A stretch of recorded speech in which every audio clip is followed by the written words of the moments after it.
दो बहनों की कहानी। रजनी और नीतू दो बहनें जो 2 सालों के बाद एक रिश्तेदार के घर पर मिलती हैं। दोनों एक दूसरे के गले लगती हैं। बड़ी बहन रजनी ने देखा कि छोटी बहन नीतू का पूरा हुलिया ही बदल गया था। बनारसी चमकती हुई साड़ी, सर से लेकर पैर तक गहनों से लदी हुई, उसका रंग भी काफी ज्यादा साफ हो गया था। रजनी को नीतू किसी महारानी से कम नहीं लग रही थी।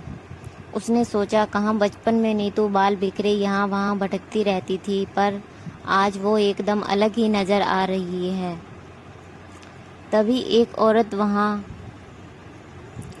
पे आती है और नीतू से बोलती है, अरे नीतू, तू तो पहचान में ही नहीं आ रही, कितनी ज्यादा बदल गई है, एकदम महारानी लग रही है। नीतू उस औरत की बात सुनकर तेजी से हंसने लगी और रजनी अपने मन में सोचती है, 2 साल में यह इतनी ज्यादा सुंदर कैसे हो गई। यहाँ औरतें तो बहुत हैं, लेकिन यह इन सभी से ज्यादा आकर्षक लग रही है। जो भी हो, पर नीतू मुझसे ज्यादा सुंदर नहीं लग रही होगी। इतना कहकर रजनी दूसरे रूम में जाकर आईने में खुद को निहारती है और इतने में ही रजनी खुद से बातें करने लगती है कि गहने और सुंदर कपड़े पहनने से कोई सुंदर नहीं हो जाता।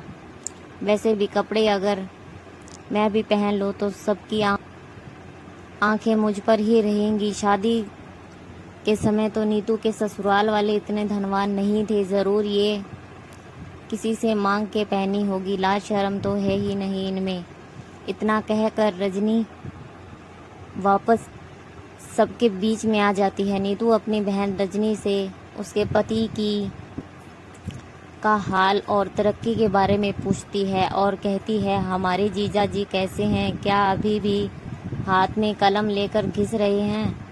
यह सुनते ही रजनी के मन ही मानो तीर चुभ गया हो। इस पर रजनी कहती है कि तरक्की हुई, साथ में इनकी तनख्वाह भी बढ़ गई है, बहुत मेहनती इंसान है। तेरा पति क्या कुछ करता है, क्या वो भी अभी पढ़ाई ही कर रहा है? क्योंकि जब नीतू की शादी हुई थी तब उसका पति बीए की पढ़ाई कर रहा था और रजनी का पति एक सरकारी क्लर्क था। फिर नीतू अपने पति की तरक्की के बारे में बताती है। वो अब बीए की पढ़ाई छोड़कर किसी बड़ी कंपनी में काम करते हैं। उनके बड़े बड़े लोगों के साथ उठना बैठना है। हम लोग अच्छा खाना खाते हैं, अच्छे अच्छे कपड़े पहनते हैं। नीतू की बातें सुनकर रजनी एकदम से चुप सी हो गई। वो अपने आप को नीतू से बहुत ज़्यादा नीचा महसूस कर रही थी। वह उसकी बातों से मन ही मन उदास और दुखी भी थी। उसे इस बात का बुरा लग रहा था कि नीतू की किस्मत उससे ज़्यादा अच्छी है। घर के बाहर गाना बजाना शुरू हो गया था। सब लोग बाहर की ओर जाते हैं। वहाँ नीतू खुशी से सबके सामने गाना गाती है, लेकिन घर के अंदर बैठी रजनी, उसका मन बहुत निराश था। उसके सिर में तेज दर्द हो रहा था। शाम हो जाती है, सभी मेहमान अपने अपने घर जाने लगते हैं। तभी रजनी नीतू से बोलती है, तेरे लिए भी रिक्शा बुलवा लेती हूँ, तुझे भी तो घर जाना होगा। तभी नीतू रजनी से बोलती है, नहीं बहन, रहने दो, मुझे गाड़ी लेने आती ही होगी, मैं उसी में ही जाऊंगी। तुम भी चलो ना हमारे साथ में, जीजा जी को भी वहाँ बुलवा लूँगी। आज तुम सब हमारे यहाँ रुक जाओ।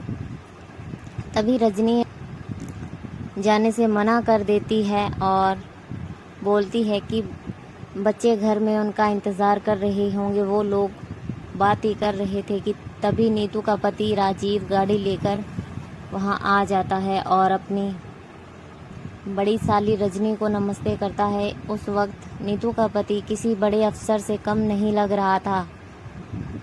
साथ में ही घड़ी और चेहरे पे चश्मा, उसके चेहरे से शरावत बरस रही थी। रजनी को यह सब देखने के बाद अपनी आंखों पे यकीन नहीं हो रहा था कि उसका पति इतना रूपमान और अमीर कैसे हो सकता है। तभी नीतू का पति रजनी से बोलता है कि आप यहाँ ना आती तो मुलाकात ही ना होती, ना आपने कभी हमें बुलाया और ना ही आप आई। वो रजनी को घर ले जाने के लिए दबाव डालता है, लेकिन फिर रजनी बच्चों को लेकर जाने से फिर मना कर देती है। दोनों बहनें कार के पीछे वाली सीट पर बैठ जाते हैं और दोनों गाड़ी में खूब सारी बातें कर रहे हैं। तभी नीतू का घर आ जाता है और वो रजनी को बाय बोलकर अपने घर के अंदर चली जाती है। तभी रजनी नीतू का महल जैसा घर देखते ही दंग रह जाती है। अब वो और भी ज़्यादा उदास हो जाती है। फिर राजीव अपनी तरक्की के बारे में रजनी से बता ही रहा था कि रजनी का भी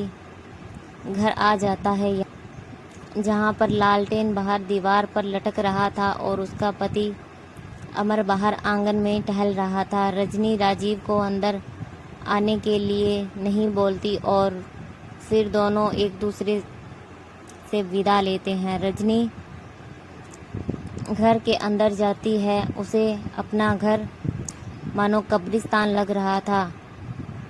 उसके पास ना फर्श थी ना कुर्सी थी, सिवाय 2 से 3 चारपाइयों के। सुबह तक रजनी इस घर में खुश थी, पर अब मानो यहाँ घुटन सी लग रही हो। तभी रजनी के बच्चे उसके पास आते हैं, जिसे वो चिल्लाकर उन्हें जाने को बोलती है। अब आगे रजनी क्या सोचती है और क्या करेगी, ये जानने के लिए कहानी का अगला पार्ट ज़रूर देखें। कहानी अच्छी लगी हो तो चैनल को सब्सक्राइब करें। कहानी सुनने के लिए बहुत बहुत धन्यवाद।